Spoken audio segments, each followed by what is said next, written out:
Sir ఇప్పుడు heart attack వచ్చినప్పుడు ఆ పేషెంట్‌కి ఎంత టైం లోపల ట్రీట్మెంట్ అనేది స్టార్ట్ చేయాలి సార్? చాలా మందికి అవగాహన లేదు. అంటే కొంతమందికి హాస్పిటల్ లాంగ్ ఉండొచ్చు విలేజ్ వాళ్ళకి. సో హార్ట్ అటాక్ వచ్చి లేదు హాస్పిటల్‌కి రీచ్ అయ్యి ఈ గ్యాప్‌లో ఎటువంటి కేర్ తీసుకోవాలి సార్? సో చాలామంది చెప్తారు ఈ మందులు తీసుకోవాలా, ఈ బ్లడ్ థిన్నర్స్ వాడితే ఇది అవుతుంది అంటే it's a temporary thing. So suppose any patient తనకు చెస్ట్ పెయిన్ అవుతుంది, స్వెట్టింగ్ స్టార్ట్ అయింది, చాలా హెవీనెస్ ఉంది, ఇవన్నీ సిమ్టమ్స్ వచ్చినాయంటే it is first thing go to hospital, get an ECG, get diagnose. So diagnosis అయిన వెంటలోనే ఇన్ కేస్ మనకు స్టెంటింగ్ వేసిన ఫెసిలిటీ ఉందంటే 90 minutes లోపల స్టాండర్డ్గా ట్రీట్మెంట్ పూర్తిగా అయిపోవాలి. 60 minutes అంటారు but will consider it as 90 minutes. In case ఒక ప్లేస్ నుంచి ఇంకొక దగ్గర వేర్ క్యాథ్లాబ్ ఫెసిలిటీస్ అవైలబుల్, అంటే స్టెంట్ వేసుకునే ఫెసిలిటీ ఉందంటే మాక్సిమం 2 hours లోపల అంతా ట్రీట్మెంట్ జరిగిపోవాలి ఆన్సెట్ ఆఫ్ సిమ్టమ్ నుంచి. ఓకే, ఆర్ పేషెంట్ హాస్పిటల్కి వచ్చినప్పటి నుంచి. So time is muscle. మనం ఎంత టైం డిలే చేసాము, ఎంత సేపటి కోసం ఎక్కువ సేపటి కోసం ఆ బ్లడ్ ఫ్లో అనేది ఆ కంట్రోల్కి లేదు, అంతే డ్యామేజ్ ఎక్కువ అవుతుంది. So best results are initial 6 hours of symptoms. The time more we delay we lose the muscle. అంటే మసల్ ఒకసారి డ్యామేజ్ అయిపోయిందంటే అది పోయినట్టు, మళ్ళీ రాదు. సో లైఫ్ లాంగ్ వాళ్ళు పేషెంట్ అన్ని నుంచి బయటికి వచ్చిన పంపింగ్ ఫంక్షన్ డిఫెక్ట్తోని ఉండిపోతారు. సో హార్ట్ ఫెయిలియర్కి futures is they have to live with low pumping capacity. So అదే అవాయిడ్ చేయడానికి ఇనిషియల్ సిమ్టమ్ మొదలైందంటే 6 hours లోపల ట్రీట్మెంట్ చేసుకుంటే బెస్ట్. కొందరికి ఈ ఫెసిలిటీస్ ఉండవు, అంటే క్యాథ్లాబ్ అనేది స్టెంట్ వేసుకోవడానికి ఫెసిలిటీస్ లేవు, or financial constants and all these things. దాంట్లో కొన్ని హాస్పిటల్స్లో మనం రక్త పలసపడే ఇంజెక్షన్స్ ఇస్తాం థ్రాంబోలైజ్ చేయడం. So that is also fair enough option. So ఇది లేదు అంటే అది చేసుకోవాలి. ఓకే, దాని తర్వాత వన్స్ పేషెంట్ ఈ స్టేబుల్, దాని తర్వాత యాంజో చేసి బ్లాకేజెస్ ఉంటే దాన్ని క్లియర్ చేయడం ఏంటి అని మనం చేసుకోవచ్చు. Because initial phase of heart attack is blood clot formation. So దాన్నే మనం ట్యాకిల్ చేయడం. సో తీసుకున్న సార్బిట్రేట్ కానీ బ్లడ్ యాంటీప్లేట్లెట్ టాబ్లెట్స్ కానీ it is not going to prevent anything. But ఇది ఇవన్నీ ఇచ్చేది ఎందుకంటే మళ్ళీ ఇంకా బ్లడ్ క్లాట్ ఫామ్ అవ్వకుండా ఉండాలని. సో హోమ్ రెమెడీస్ ఏమైనా చేసినా that is not going to help. The best thing, ఏదైనా person is experiencing symptoms like heart attack is go to the hospital, let them take care of this things. Sir చాలా మందికి gas problem వచ్చినప్పుడు కూడా chest pain అనిపిస్తుంది, heavy అనిపిస్తుంది.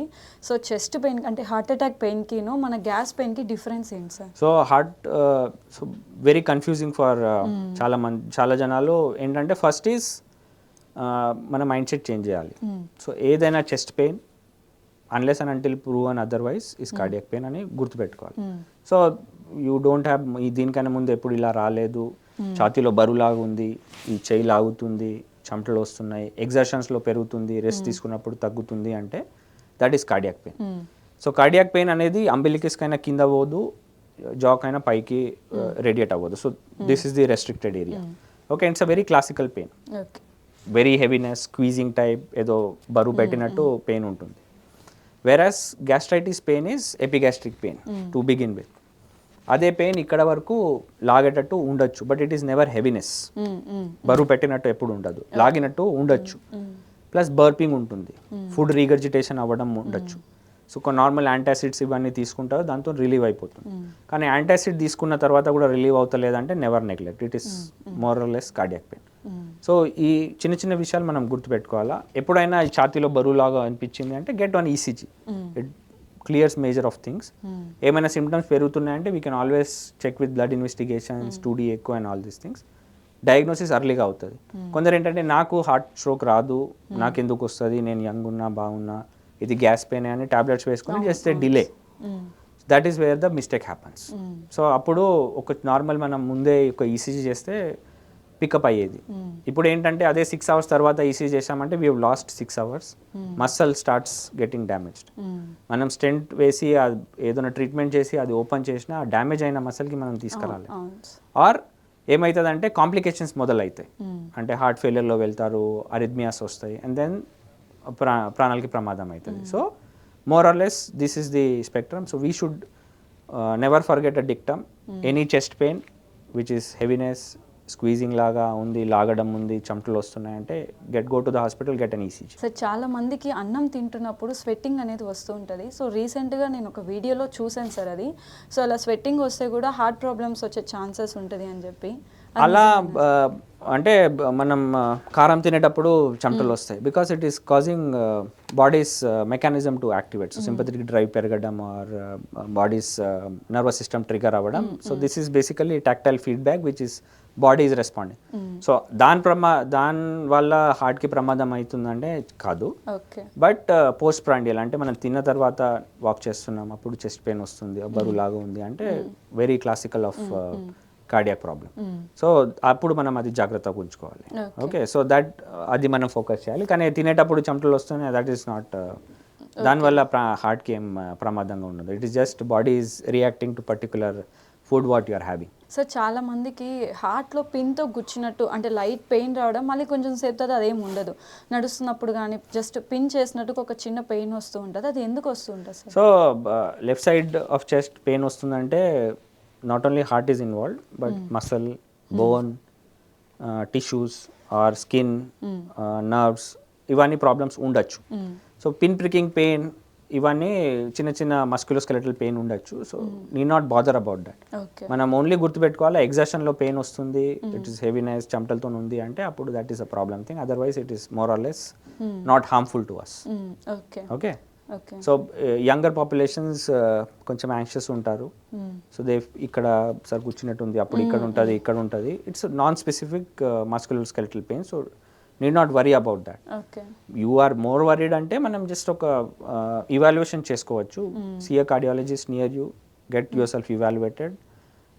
తను చెప్పిన తర్వాత సార్ ఏమీ లేదు, problems, your heart looks fine అంటే you should accept that. But అది acceptance is depends on person, అది ఉండదు. So they just keep on roaming and then దాంతోనే పెట్టుకొని ఉంటారు. But you have to figure it out. ఇప్పుడు ఇది మనకు ఒక డాక్టర్ చెప్పిన తర్వాత we should accept that and then modify accordingly. So lifestyle modify చేశారంటే దట్ దానికైనా మంచి ఏ మెడిసిన్ లేదు. సార్ స్టంట్ వేసిన తర్వాత కానీ లేకపోతే హార్ట్ ఓపెన్ సర్జరీస్ చేసిన తర్వాత కానీ చాలామంది గ్యాస్ ఫీల్ అవుతూ ఉంటారు సార్, ఎక్కువ గ్యాస్ ప్రాబ్లం వస్తూ ఉంటుంది. సో ఆ గ్యాస్ ప్రాబ్లం కంట్రోల్ చేసుకోవడానికి ఎటువంటి డైట్ కానీ లేకపోతే మెడికేషన్ ఎలా తీసుకోవాలి సార్? సో ఇనిషియల్ బిగినింగ్ టైంలో స్ట్రెస్ వల్ల గ్యాస్ట్రైటిస్ రావడం క్యాన్ బీ కామన్. ఆర్ మనం తీసుకున్న బ్లడ్ థిన్నర్స్లో that causes irritation and all these things. ఆ అక్యూట్ ఫేజ్లో కొంచెం యాంటాసిడ్స్ తీసుకుంటే అది సెటిల్ అయిపోతుంది. డయట్ ప్యాటర్న్ అనేది కొంచెం చేంజ్ చేయాలి. So dairy products, so high fat products కొంచెం కట్ డౌన్ చేసి, ఫ్రైడ్ ఐటమ్స్ కట్ డౌన్ చేసి, స్పైసీ ఫుడ్ ఇవన్నీ తగ్గించేసి, పులుపు కొంచెం తినడం మానేసి, డయట్ తీసుకున్న తర్వాత లంచ్ ఆర్ డిన్నర్ తీసుకున్న తర్వాత వెంటనే వాటర్ తాగకుండా ఒక హాఫ్ అన్ అవర్ గ్యాప్ ఇచ్చి than you take some water. Food తీసుకున్న తర్వాత వెంటనే పడుకోకూడదు. ఇవన్నీ చిన్న చిన్న రెమెడీస్ చేస్తే ఇవన్నీ రీగజిటేషన్, గ్యాస్ట్రైటిస్ అనేది తగ్గిపోతుంది. సో ఇప్పుడు అక్యూట్ ఈవెంట్ అవుతుంది, అప్పుడు ఏమవుతుంది అంటే they develop constipation, all this bowel movements free ఉండవు. సో అప్పుడు ఫైబర్ కొంచెం డయట్లో పెంచాలి. So fibre contents if increase అయిందంటే ఈ బవల్ మూమెంట్స్ అనేది ఫ్రీ అవుతుంది, ఈ గ్యాస్ట్రైటిస్ అనేది కూడా తగ్గుతుంది. So everything is interlinked. Okay, so you get back to normalcy, bowel motion start this thing. Initial డయట్లో ఫైబర్ కంటెంట్స్ ఇండియన్స్ సరిగ్గా తీసుకోవట్లేరంటే కాన్స్టిపేషన్ మొదలవుతుంది. So one on the other keeps on rotating. So ఇవన్నీ చిన్న చిన్న మన డయట్ ప్యాటర్న్స్లోనే మనం modifications చేసుకుంటే మోర్ దెన్ ఎనఫ్.